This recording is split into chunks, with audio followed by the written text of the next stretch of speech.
वज़ीर आज़म का धमकी आमेज खत इत्तेहादियों और सीनियर सहाफियों को दिखाने का ऐलान। पाकिस्तान को एक फोन कॉल पर कंट्रोल करने वालों ने साजिश की, ये कोई ड्रामा नहीं, फॉरेन इम्पोर्टेड बहरान है। ऑपोजिशन के कुछ लोग जानबूझकर और बाकी अनजाने में इसका हिस्सा बन गए। अरकान को सोच समझकर फैसले का मशवरा।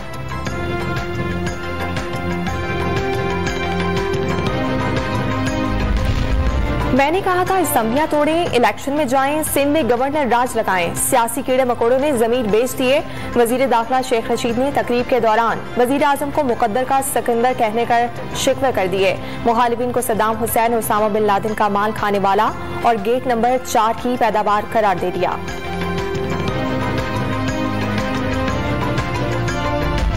वज़ीर आज़म की ज़ेर सदारत सियासी कमेटी का इजलास शुरू हो गया। इत्तेहादियों से राब्तों, MQM के फैसले और मुनहरिफ अरकान के हवाले से तबादला ख्याल होगा।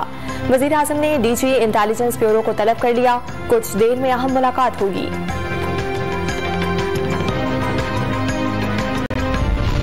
MQM और अपोजिशन का मुआहिदा, हुकूमत छोड़कर तहरीके अदम एतमाद की हिमायत का वादा।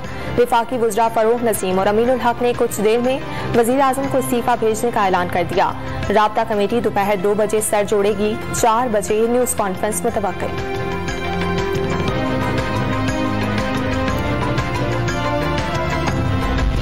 विफाक के बाद पंजाब में भी सूरत हाल गैर यकीनी। नामजद वज़ीर आला परवेज इलाही का स्पीकर के ओहदे से फिलहाल इस्तीफा न देने का फैसला। हुक्मरान जमात को नए स्पीकर के लिए मौजूद उम्मीदवार की तलाश।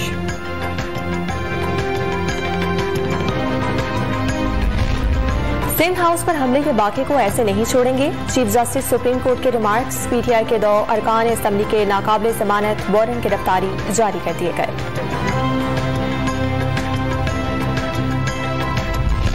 और पार्कलैंड रेफरेंस और मनी लॉन्ड्रिंग रेफरेंस की समाअत बगैर कार्रवाई 13 अप्रैल तक मुलतवी। आसिफ अली जरदारी, फरियाल तालपुर और दीगर की हाजिरी से इस्तिस्ना की दरखास्त मंजूर।